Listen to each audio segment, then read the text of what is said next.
are continuing our Psalm 40 project interview with Pastor Bob Grusin.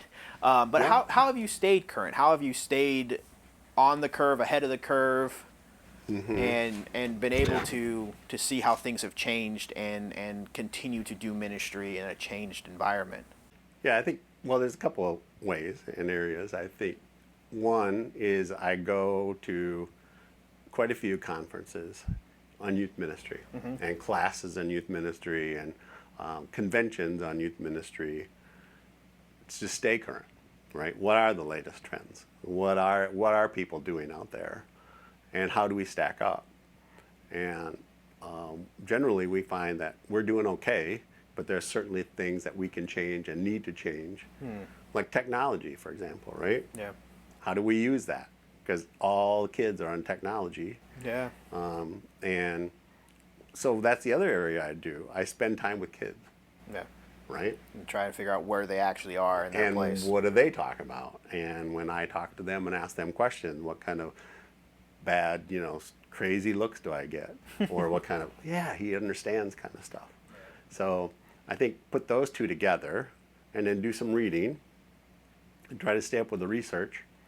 And I think that's how we've stayed fresh and up to date.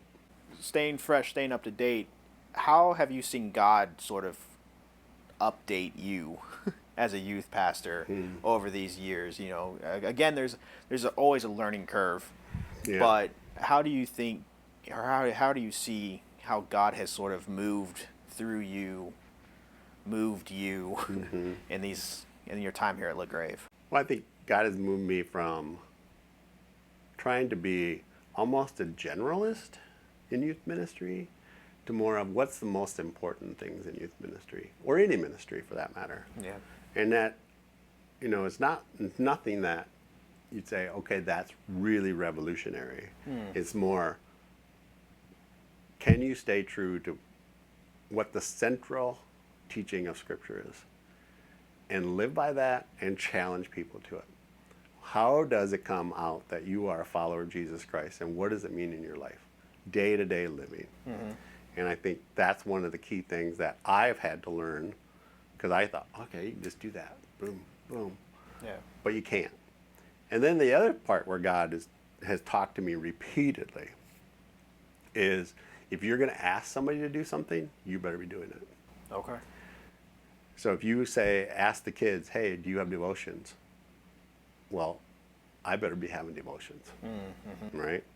Or if I'm serving, if I ask them to serve, am I serving? Find a place to serve. Right? So that, I think, is where God has taught me a lot. It's a lot more than your head. It's what's the expression of it. It sounds like a lot of what you've learned and even how you stay relevant is just, in fact, being with kids. That's sometimes I think youth ministry is a lot of planning or talking and things like that, but no, youth ministry is being in the lives. And I know you go to plays and sports and all these other areas, and you try to be with them in their day. Well, presence is the key for any relationship. It's true. And so if a kid never sees me or never talks to me, what's the chance that we're going to have a good relationship? Very slim. Not very much, right? Having said that, we have 400 college students and under at LaGrave. Yeah. So quite a few. You can't have that close of a relationship with everyone either. But hopefully you can still know their name.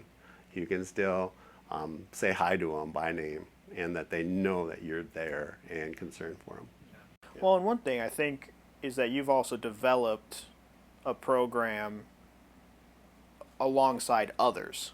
You've got a committee that helps, but you also have leaders that do the closeness, make the connections with students that maybe you can't. Oh, for sure. You can't for time reasons, or maybe you just don't connect with them. Oh, for sure. For sure. And that's why they say every student, every child needs at least 5 adults. 5? Yeah. Okay. And it's because I can talk to them about this, but you could talk to them about something else. And somebody else could talk to them about something else. And so Yeah, they need to know people are there. That's interesting, especially thinking about our church. Yeah, and we got that, you know. Yeah, the people here really care about their kids and are invested in this ministry. They do. And one thing you got to learn is you can't do it all by yourself. Right? Yep. Yeah. So, Bob, thank you so much. Is there anything else that you would like to say? Anything about your experience here? The only thing I can say is God has been more faithful than I have, right? And I sense His hand all the way through, but the people have been great also at accepting me and affirming me, and I think that's another thing. Stay positive.